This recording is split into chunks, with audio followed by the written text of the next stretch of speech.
अस्ति एयरपोर्टमा मलाई त्यो ब्रोले दिल्ली लिन जाँदा त्यो पुलिस ब्रोले के भन्यो भन्दाखेरि हामीले प्रहरीको जागिर कहिले खानै पाएनौँ अरे क्या खतरा डालेको नि गर्नुपर्ने कामै गर्न पाइएन हामी प्रहरीमा भर्ती भयौँ होइन सबै भयो ट्रेनिङ भयो गऱ्यो तर जिन्दगीमा हामीले कहिले प्रहरीको जागिरै खानै पाएनौँ द्याट भने क्या उसले त्यो रिफर्म चाहिने छ क्या त्यो पुलिसकोमा पनि क्या वाइल्ड छ नि पुलिसको पनि सबै वाइल्ड छ नि ब्रो पुलिसको के गर्ने दिँदैन नि दाइ विड लिगलाइज नगर्ने कारणले उनीहरूले गरिरहेको छ सबै चिज भित्रबाट होइन अनि इन्डियामा कसरी गयो त नेपालको माल होइन कसरी छिर्यो त बोर्डरबाट कसरी कट्यो त बोर्डरबाट कट्नलाई त केही कोही हुनु पर्यो नि स्रोत सुन छिर्छ भने कहाँबाट निस्किन्छ थाहा हुने मान्छेलाई गाँजा कहाँबाट छिर्छ थाहा हुँदैन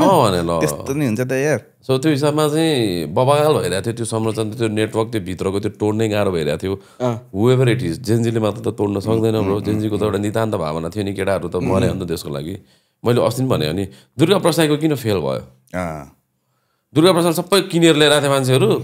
होइन पैसा दिएर ल्याएको त धेरै खोक्ने त त्यसले पनि माडे साडे यताउति उसलाई बिजनेस टेन्सन भएको थियो उसले खोक्ने हो पैसा लिएर आएको थियो एकजना ड्याङ्गो गोली एकजना मार्थ्यो पैसाले किनेर आएको मान्छे कस्तो खालको यहाँ 3 कुनेको ब्रिजसम्म पछि माथि जाने त पैसै त्यहाँ छैन नि भन्ने टाइपको थियो नि त पैसा पाइसक्यो अब फर्किनु गोली चलिहाल्यो होइन मतलब छैन तर अस्तिको केटाहरू त देशको लागि दौडे बालै छैन नि झन्डा बोकेर हिँडेको नि के मतलब थिएन नि त्योभन्दा पहिलेको आन्दोलनमा फ्रीमा पानी बाँड्ने त्यस्तो केही पनि थिएन नि त अहिलेको आन्दोलन सबैजनाले एक अर्कालाई हेल्प गरिरहेको थियो क्या कसैलाई आँसुर ग्यास पऱ्यो भने पानी लिएर मुख धुनु भनेर सिकाइरहेको थियो गरिरहेको थियो नि त फोहोर टिपिरहेको थियो मान्छेहरूले धेरै यो एकदम राम्रो आन्दोलन थियो आन्दोलन चाहिँ तर बिचमा अब के त्यस्तै हो अनि फेरि अरू पार्टीहरूको चाहिँ कस्तो भन्दाखेरि अलिकति नरम भएको हो कि होइन थाहा छैन मतलब होइन तर भएको जस्तो देखाइरहेछ क्या सो यदि अहिलेको बेलामा कुनै पनि पार्टीहरूले शक्तिहरूले देखाउनु पर्ने कस्तो खालको इमेज हो त भन्दाखेरि लाइक अब हामी सुध्रिन्छौँ प्लिज अब समयमा पनि एकता गरौँ भन्ने टाइपको दिनुपर्ने हो दाइ हो एमाले चाहिँ फेरि कस्तो भने ल्याम यो यस्तो उस्तो यस्तो उस्तो मान्छे उता मरिरहेछ मतलब छैन टाइपको उनीहरूलाई चाहिँ अब हामी हिँडे हो हामीलाई तिमीहरूले केही गर्नै सक्दैन अझ पनि त्यही छ हौ दाइ केही छँदै छैन उनीहरूसँग अब एउटा देश चलाएर बसेको मान्छे एउटा ठाउँमा लुकेर बस्नु परिरह त्यही पनि घमण्ड चाहिँ अब अनि हेलिकप्टरबाट भागे मान्छे म लुकेको छैन म डरा छैन भन्दा कस्तो लचासपास सुनिन्छ क्या त्योभन्दा अगाडि 5 मिनट भयो मलाई त सकिसक्यो त भन्ने खालको मान्छे अहिले त हामीले के बाजे फर्मुला मिलेन क्या हो त्यस्तो फर्मुला गडबड भयो क्या दुईटा त चलेर सबै खतम भइगयो नि भनेको बाजेलाई पनि अहिले त अब त ओली बाबाट बाजे पुगिसक्यो यार अब बाजेलाई पनि त्यस्तै होला क्या अब भित्र बस्यो यसो हेऱ्यो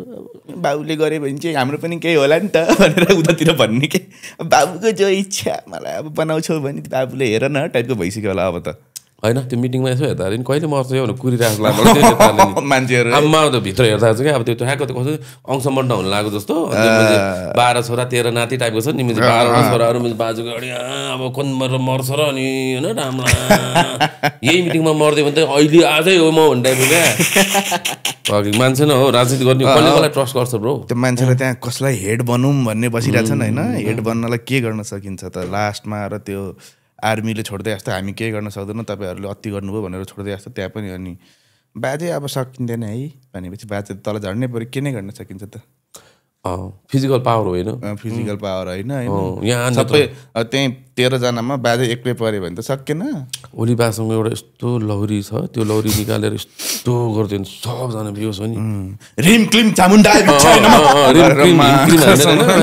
यस्तो गरेपछि सबजना लडालु हुन्छ नि त्यही गरेर त्यो मान्नुपर्छ क्या उहाँले भने त्यो लट्ठी निकाल्नै दिनुहुन्न उहाँलाई भन्ने भयो त छुट्टै कुरो त्यो छुट्टै कुरो हो नत्र त अब म कोठाभित्रबाट बाहिर आउँदा फुस फुस फुस फुस पात्दै आउनुहुन्छ खुचिन्छ हो बुढो मान्छेको हुन्छ पात्दै पात्दै आउनुहुन्छ कन्दै बस्नुहुन्छ उठ्दा पात्नुहुन्छ बस्दा पात्नुहुन्छ हग्दा पात्नुहुन्छ अनि भाषण दिँदा पात्नुहुन्छ होइन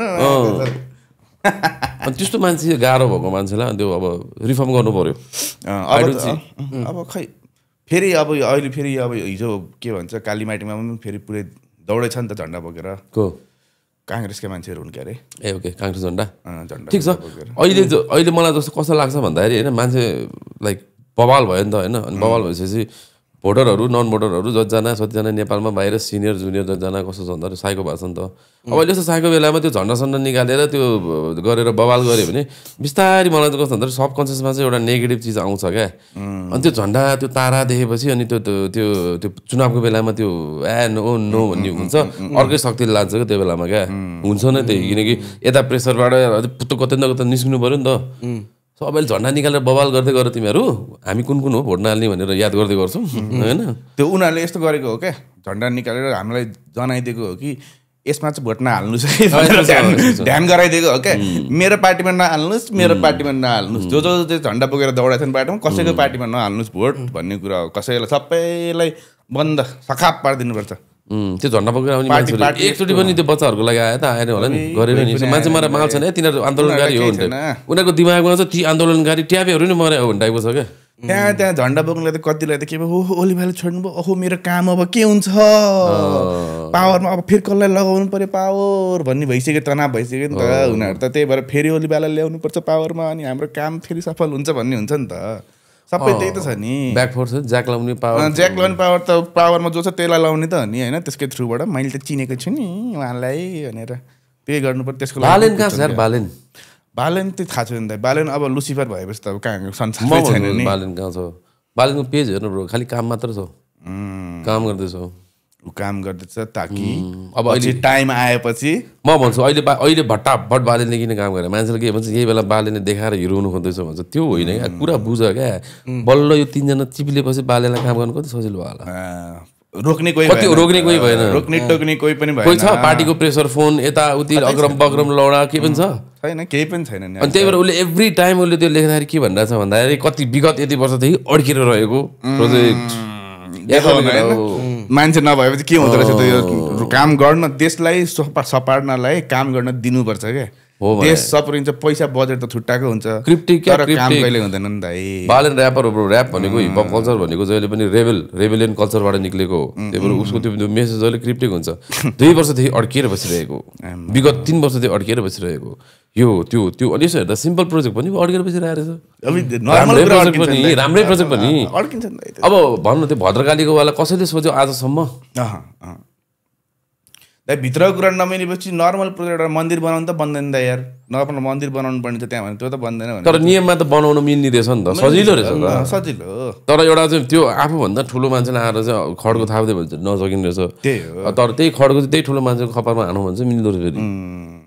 त्यो हिसाबमा हामीले हेर्दाखेरि चाहिँ काम कसले गरिरहेछ त्यो हेर्ने हो क्या कुरासुरा त हजारवटा कुरा आउँछ नि काम भइरहेछ कि छैन देश उपलब्धि भइरहेछ कि छैन बाटो दामी भइरहेछ कि छैन हेर त अहिले त खाल्टाङ खुल्टिङहरू कति सकिरहेछन् नर्मल अहिले अस्तिदेखि अड्किरहेको खाल्टाङ खुल्टिङ अहिले सबै पुरिँदैछन् अहिले फोहोर पनि धेरै छैन फोहोरै छैन नि फोहोर त अस्ति भगाइहाल्यो नि त जेनजी आन्दोलनले फोहोर जति सबैलाई फोहोर जति सबैलाई डस्टबिनमा हालिहाल्यो नि जेनजी आन्दोलनले फोहोरहरू सबै अहिले फेरि अब प्लास्टिक फ्याल्न आउँदैछन् फेरि त्यही फोहोरहरू